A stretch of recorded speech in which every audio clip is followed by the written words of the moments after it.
Now let's go across to Nitish Kumar as well. Everybody seems to be on the campaign trail today. Application पर कोई निर्णय दिया है, अंतरिम निर्णय दिया है। जो अंतरिम निर्णय दिया है उसकी प्रति सबको मिली है, सबके पास उपलब्ध है।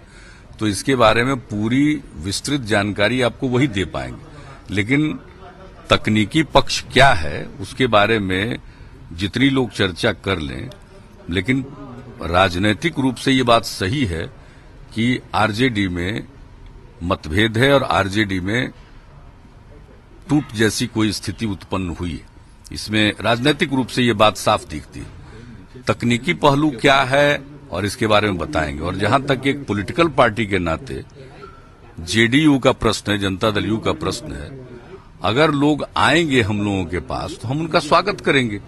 लेकिन आपको ये लग रहा है कि स्पीकर आपके कहने पे काम कर रहे हैं। स्पीकर आपके कहने पे काम कर रहे हैं। ये कतई संभव नहीं, ये कतई संभव नहीं है। स्पीकर को संविधान के अंतर्गत अधिकार दिए हुए हैं और स्पीकर पर न कोई दबाव डाल सकता है और न स्पीकर पर किसी का दबाव पड़ सकता है।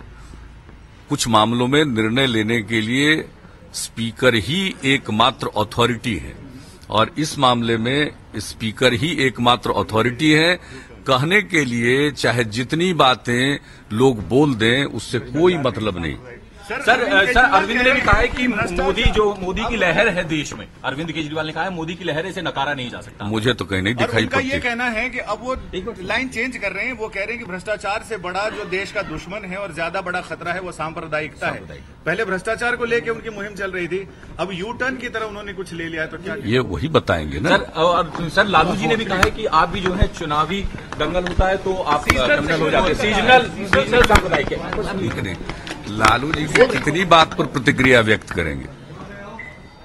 हम लोगों ने जो काम किया है सिद्धांत से किसी भी प्रकार का समझौता नहीं किया है और हम लोगों ने एनडीए से अलग होने का फैसला किया, भारतीय जनता पार्टी से अलग होने का फैसला किया और सांप्रदायिकता से किसी भी तरह का समझौता हम लोग नहीं कर सकते। जो हमारे विरोधी हैं वो क्या मेरी प्रशंसा करेंगे?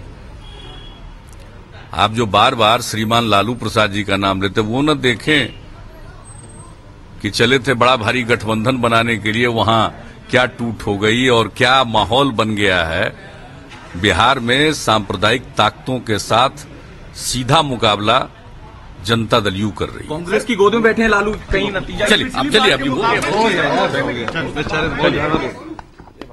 Right, Nitish Kumar in the capital for that meeting with other 11 other non-BJP, non-Congress parties trying to work out a third front if that's possible. That's something we're going to be watching very closely today. Their focus is against communalism, of course. Now, being questioned on whether Narendra Modi is going to be a fitting candidate for Prime Minister and what his chances are. Nitish Kumar very clearly says that the BJP might be talking about communalism as a big threat and not corruption right now, but for his part and for his own party, he has never compromised on his principles and he doesn't see any way in favor of Narendra Modi.